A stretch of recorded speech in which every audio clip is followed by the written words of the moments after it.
Hi everyone, welcome to my channel.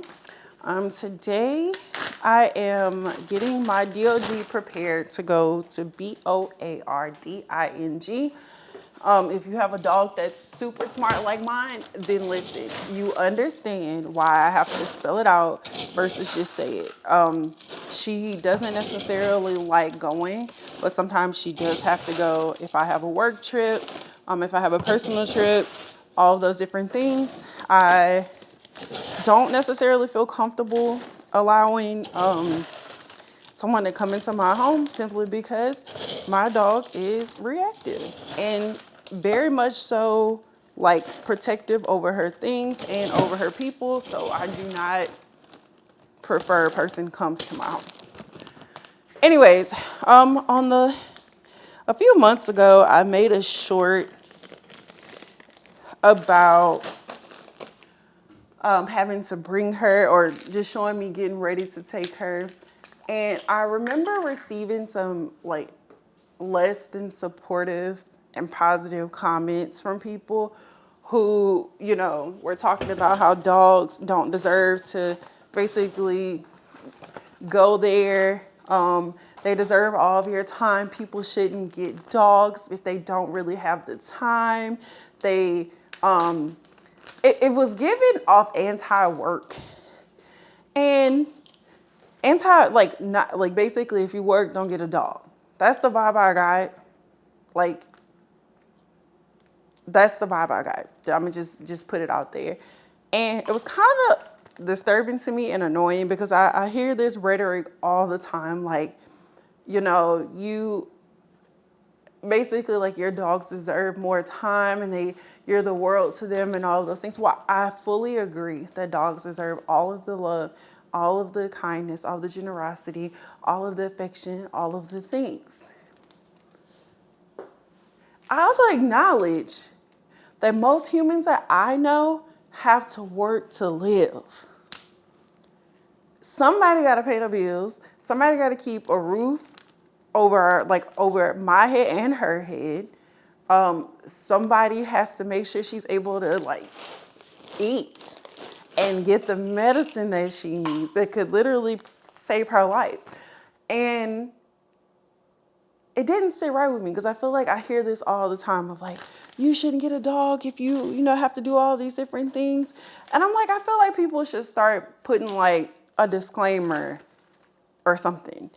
I rescued my dog from a kill shelter in southern Mississippi in 2016. Let me highlight, it was a kill shelter. I rescued her from there. And I just feel like if somebody would have told me like, no, you probably shouldn't get a dog because of whatever. At the time I was working full time for the state. And for the most part, living by myself. I have done an MBA program. I have moved maybe one. I've moved twice across different states with her. And I've taken her along for the journey the entire time.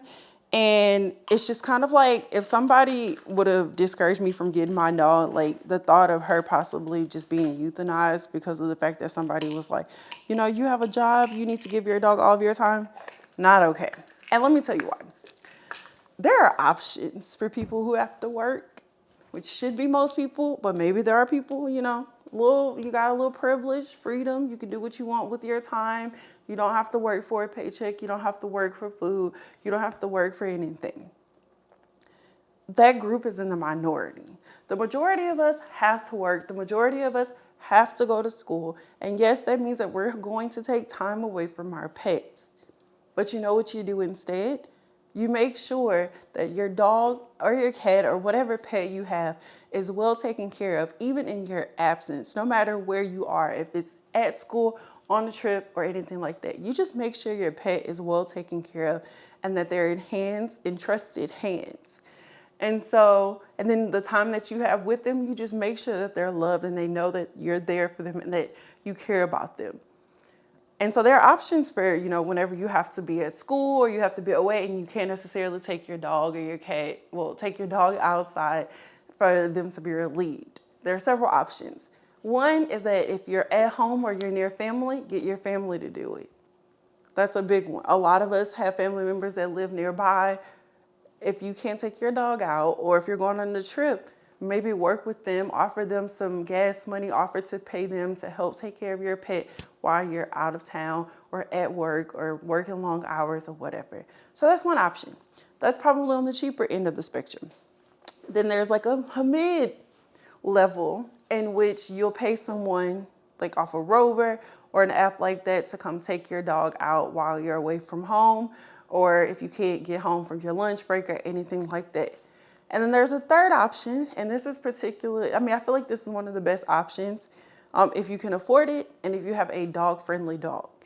Take your dog to daycare. Look up some daycares in the area, vet them out, do a test run, do the evaluation, see how your dog does, and maybe consider that as an option for whenever you cannot, be able to take your dog out to relieve themselves, or you'll be away from home.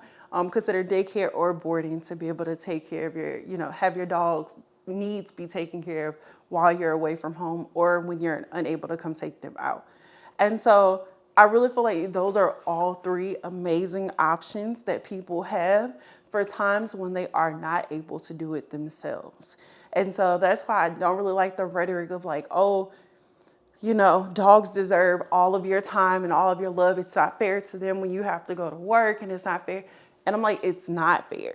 But hell, it's not fair to me either, and I gotta go to work. But it's necessary. We live in a capitalistic society. We have to work to eat. We have to work to live. We have to work to feed our pets. We have to work to take our dogs to the vet. We have to work to get our dog life-saving medicines and vaccines and all these different things. And that's just the reality of most people in America. And so discouraging people from getting pets because they work or because they have to go to school is not fair. Instead of discouraging them, maybe encourage them to find ways that they could be supported and ways that, pet ownership can be better facilitated and helpful for them.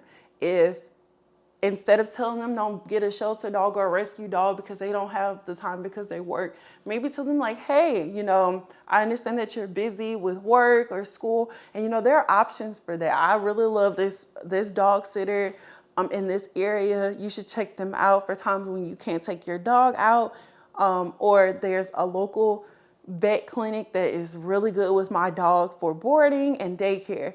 How about do that instead? I feel like that's a little bit more encouraging. I feel like that would help save a lot more dogs that are in the shelters. I live in Texas. I live in the DFW area specifically. And let me tell you, dogs are unalived every single day. Every single day. Every single day. The foster that I currently have, who is also at boarding, was on the last call list. She was code red. And I just couldn't believe and wrap my head around the fact that this beautiful dog, this beautiful creature, was days away from being unalived. So I encourage you, if you're considering a dog, I do encourage you to do your research, really think through your finances, think through your schedule, think through ways that you can work and still be able to supply their needs and take care of all their needs. And just do it. Honestly, just do it. Don't give up on your dog. Keep going and look for support. And for the people that aren't really supportive, try to be a little bit more supportive. I feel like it would save a lot more dogs and would help a lot more people if you're supportive versus negative and just telling people not to get dogs because they work. Most people have to work. Most people can't sit at home and just chill with their dogs. I'm one of those people. I have to do what I have to do. She's been taken care of. She's well loved, all those different things. And that's what's most important. Because even if you got the time and you're at home, doesn't mean you're loving and supporting your dog. So yeah, thank you. I didn't get much, preparing done, but we're working on it and I'm almost finished. So thank you for watching and I hope you have a fantastic day.